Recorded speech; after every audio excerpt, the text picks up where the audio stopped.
यशवंतराव चव्हाण शिक्षक सहकारी पतसंस्था मर्यादित जिल्हा नांदेडच्या पतसंस्थेच्या निवडणुका संपन्न झाल्या। आज नूतन पदाधिकाऱ्यांची निवड झाली।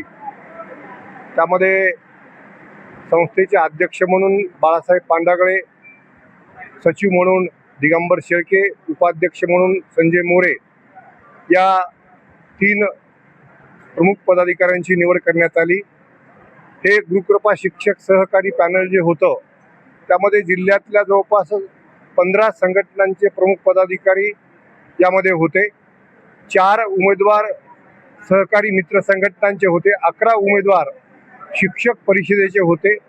जिल्ह्यातील सभासदांनी पहिल्यांदा 40 वर्षाच्या काळामध्ये एखाद्या पॅनलचे 15च्या 15 उमेदवार निवडून देण्याची, तेही प्रचंड बहुमतानं, ही पहिली वेळ आहे।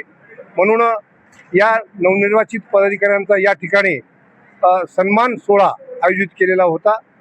या निमित्तानं सर्व संचालकांचा, पदाधिकाऱ्यांचा, शिक्षक संघटनांच्या सर्व पदाधिकाऱ्यांचा, ज्यांनी निवडणुकीमध्ये सहकार्य केलं त्या सर्व कार्यकर्त्यांचा सन्मान सोहळा या ठिकाणी संपन्न झालेला आहे।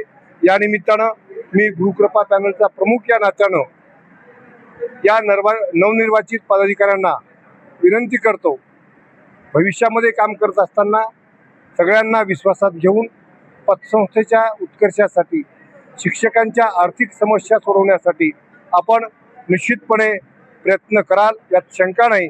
असा आम्हाला, म्हणजे सर्व संघटनांच्या प्रमुखांना तुमच्याबद्दल आत्मविश्वास आहे, त्याला तुम्ही पात्र राहाल यात काही शंका नाही, असं या प्रसंगी मला वाटते। धन्यवाद।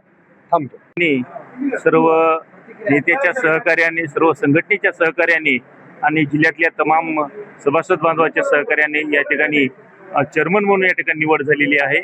आणि मी सभासद बांधवांना आणि सर्व नेत्यांना एवढं सांगू इच्छितो की या पतसंस्थेचा सर्वांगीण विकास, सभासदाच्या मान सन्मान राखला जाईल, पतपेढीची जी आर्थिक विकास आहे तो आर्थिक विकास केला जाईल आणि सर्व बाबतीमध्ये सर्व सभासदांना न्याय देण्याचं काम या ठिकाणी करण्यात येईल।